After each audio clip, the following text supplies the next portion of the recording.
Hey guys.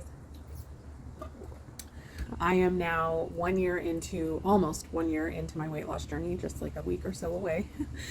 And I thought I'd talk about some things that will help to keep you on track on a weight loss journey, especially if you have a lot of weight to lose.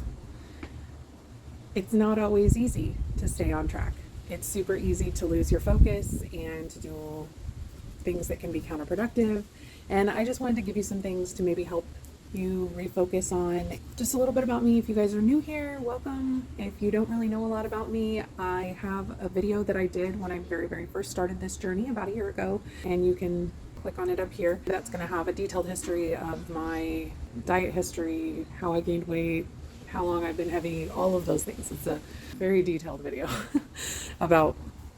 basically about me. I am not a nutritionist. I am not a medical practitioner of any kind.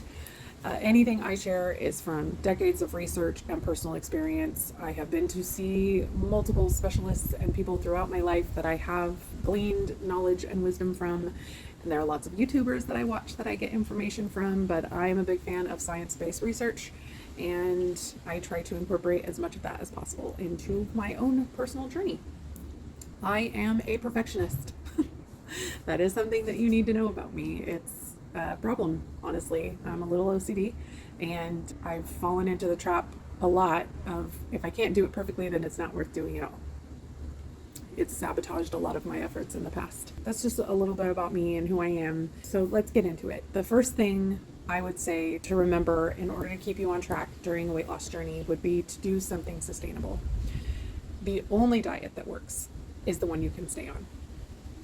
That's it. It's that simple.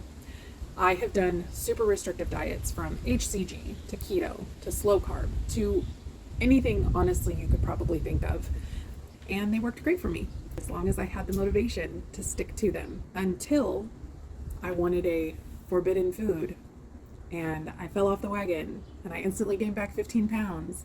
And then I lose my will to continue on and eventually ended up gaining back everything I lost and then some. Now, and for the last year, I have just used moderation. There are no forbidden foods.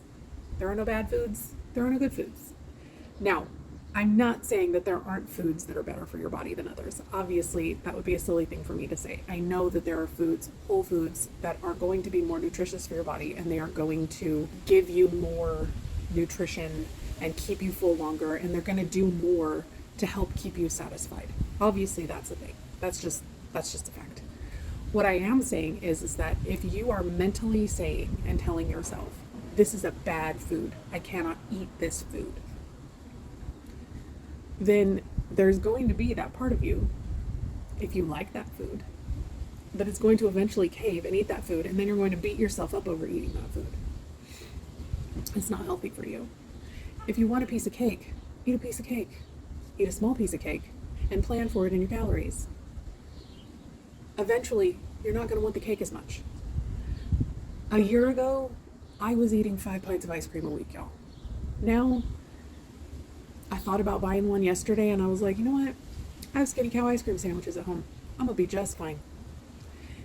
When you know you can have it anytime you want, you don't really want it that much. It's a nice little mental trick to play on yourself.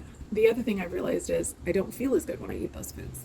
So because I like feeling good, and I know what it's like to feel good now, I just don't crave those foods as often. My body is craving a lot more fruits and vegetables these days, a lot more lean proteins, and things like that. So I'm not going through looking at recipes on Pinterest going, oh, I really want to make chicken Alfredo.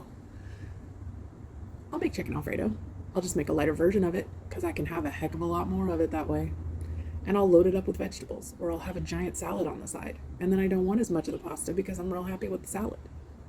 That's what I mean by doing everything in moderation, guys. The second thing was really hard for me, and it's why it's the motto of my channel, and that is progress, not perfection. You cannot be perfect. It's impossible. We are human. We make mistakes. You just can't be perfect. It's not a thing. So when you finally grasp the concept that good enough is good enough, and that progress looks different for everyone, my journey is going to be different from your journey journey is going to be different from your cousin's journey, from your friend's journey, from the other people in your support group's journey. I have had lots and lots of ups and downs over the last year, but in the end, I have lost over 90 pounds. That's progress. It wasn't perfect. I can tell you that right now. If you need proof of that, here's a video where I fell off the wagon for a week and it was not pretty. In the moments when I finally let go of trying to do things perfectly, I feel free, and I feel what I imagine it feels like to have a normal relationship with food. It's just not good for you to try and be perfect because you're never going to get there. Striving for goals that are unachievable isn't good for anybody. It's just not. Number 3, comparison is the enemy of happiness. Do not compare yourself to others. Your journey will not look like mine. You may lose weight faster or slower than me. Ultimately, if this is to be a lifelong change, it doesn't matter how quickly the weight comes off. You do what you need to do to be healthy, and eventually the weight loss will come. There are people that stall out for months on a weight loss journey.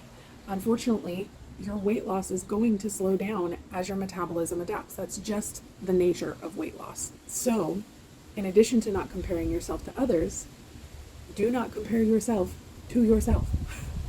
In the beginning of this journey, I was losing 16.5 pounds a month. In 4 weeks, 16.5 pounds. It's 4 pounds a week, y'all. Now, I'm lucky if I lose more than 6 pounds in a 4-week cycle. There are times where I'm disappointed that I'm losing so much more slowly now, even though it feels like I'm working way harder. I wasn't exercising then. I wasn't doing all that stuff. I was eating a heck of a lot more because I was heavier. But now, I'm exercising, I'm eating fewer calories, and I'm still losing slower. And that's because our metabolisms adapt as we lose weight. It's just the nature of things. So don't compare yourself to others. Don't compare yourself to yourself. You're doing great. I promise you. You're doing great. Comparison, enemy to happiness. Don't do it. Not good for you.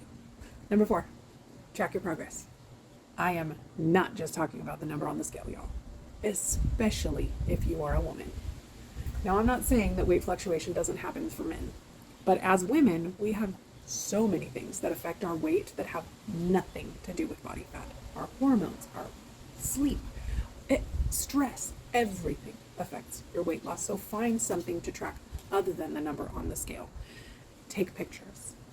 Take measurements of yourself. Buy a smaller pair of pants that you try on once a month to see how they're fitting you differently. There are so many different things that you can track other than the number on the scale. Track and celebrate your NSVs, your non-scale victories.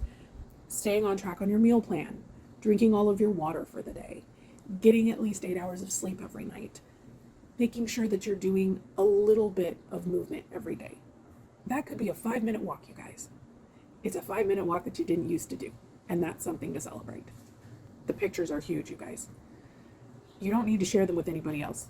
Take pictures with as little clothing as you feel comfortable on. Let me tell you, there are days where those pictures are the only thing keeping me going. It's huge. The last thing that I'm going to share with you to remember to keep you on track is don't count on motivation to get you through. There's a channel that I watch on YouTube called Louise's Journey XO. And she always says that you cannot count on motivation to get you through. And I cannot agree enough. You will not always feel motivated to lose weight. If you've been on a weight loss journey before, or for any amount of time, you will know there are days you will wake up and you will not be motivated to lose weight. You will have those little voices in your head that are saying, you know what? That salad looks like I'd rather be fat. And that's okay. Just realize you're going to have those days where you're not going to feel motivated. And you're just going to need to go through the motivation. You're just going to need to go through the motions. Honestly, that's why choosing a diet that's sustainable is so very, very important. Because you're not going to feel motivated to eat food that you don't want to eat every single day. If you cut out every food you've ever loved, you are not always going to be motivated enough to say no to the cupcake or the ice cream or the piece of bread or whatever it is that you have deemed a forbidden food. You're going to cave, and then you're going to feel guilty, and then you're just going to say screw it. I know I preach about this a lot, you guys, and I'm going to try really hard not to harp on it. But just realize that you're not always going to have that motivation to say no, and that's okay. A good way to stay motivated without having to rely on motivation is to find an accountability partner or group. For me, that's you guys. knowing that you're here cheering me on, watching my progress, watching my journey has been the biggest driver to my success over the last year. You guys have no idea how grateful I am for you. And I know you hear me say that just about every video, and you're probably sick of it because you think I'm just pandering, but honestly, I don't know what I would do without you guys. I really don't. So thank you so much for being here, for being encouraging, for your kindness, for the words of encouragement when I'm feeling like I am just screwing everything up. Just know that I'm here for you too. If you enjoyed this video or you found it helpful, please give it a like. Let me know down in the comments if there's any specific video that you would like to see from me on these short Monday videos. I would be happy to oblige. And I will see you in the next one. Bye guys. We're on a journey, looking back on the things that we've taken for granted, but feels like we're learning to be better without what's been holding us back.